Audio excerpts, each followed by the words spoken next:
What is up? What is up, YouTube? This is Dr. K24 coming right at you. June 10th, 2008. You know what day it is? It's the day of the dance battle. It's also the day of one of my favorite albums of the year. And we'll count Graduation, because those are my two favorite albums, Graduation and The Carter 3, right now. The two favorite albums of you guess I can say, like, if the year started in September, we'll put it that way. If the year started in September, my favorite albums would be Graduation and The Carter 3. So in the past, let's say, 6-7 months, those are my two favorite albums. Let's get back to the main order of business on YouTube today, which is the dance battle, the epic dance battle. No, in my opinion, didn't really live up to its expectations. It's kind of, the Miley and Mandy video went on for a whopping 9 minutes and 59 seconds. It's bordering on the 10-minute YouTube limit, unless you're a director, like me. Well, I don't really deserve that title, but so the Miley and Mandy video was, let's just say, overrated. They had Channing Tatum, and I think there was a collective "Who's That" across YouTube. There was David Blaine, who I'm a huge fan of. He's a great street musician, or what am I saying, street magician.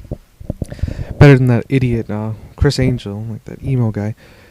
Yeah, I know all the Criss Angel fans, even though I don't get any views on my videos, they'll somehow find this and say, "Oh, Criss Angel rocks, you suck."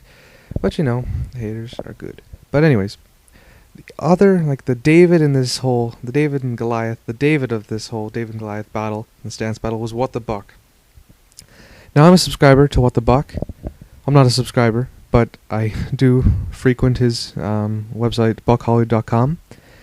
And his video was actually very good, like considering he doesn't have like the Hollywood dancers, Hollywood choreographers, etc., and the millions of dollars at his disposal. So the reason I like it was that he got all the YouTube community involved, and that's really important.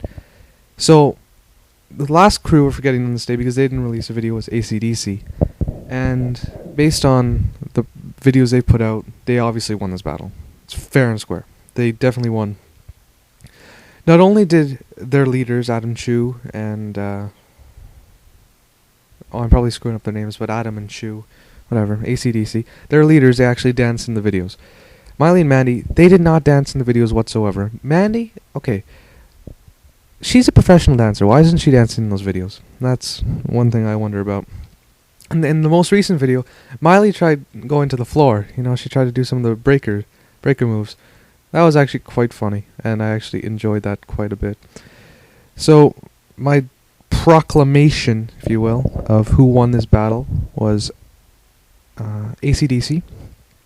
But the Cub Scout patch for bravery for going up against such a formidable opponent goes to What the Buck and his crew, because I truly enjoyed his rendition of Pull Shapes, which I never heard before. It's actually a cool song.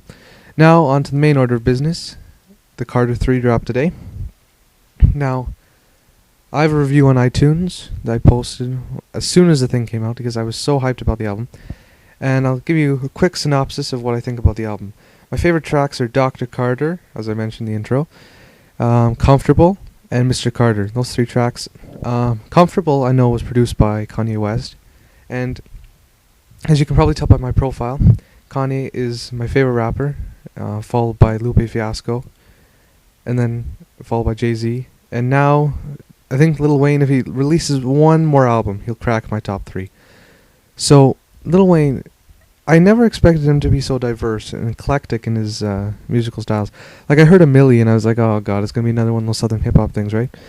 But then, I heard Dr. Carter, which is really creative. I heard Comfortable, which is another great track. Tie My Hands is good. Let the Beat Build. Of course, there's Lollipop. And the best sample on the album is Don't Get It. It's almost a 10-minute track. It's almost as long as the Miley Mandy thing. But the sample's amazing. And I actually learned a thing or two from it. Lil Wayne's not a dumb guy. So, that's my take on the Lil Wayne album. Dropped today, June 10th, 2008. And I think if you want to do something good for the artist, go buy the music. And even if you don't buy the music, just make sure you don't try to download too much illegally. Because imagine, if someone came to your work and didn't pay you for the work you did and just got some, replica online, that wouldn't be too cool. So this is Dr. K24 signing off. Peace.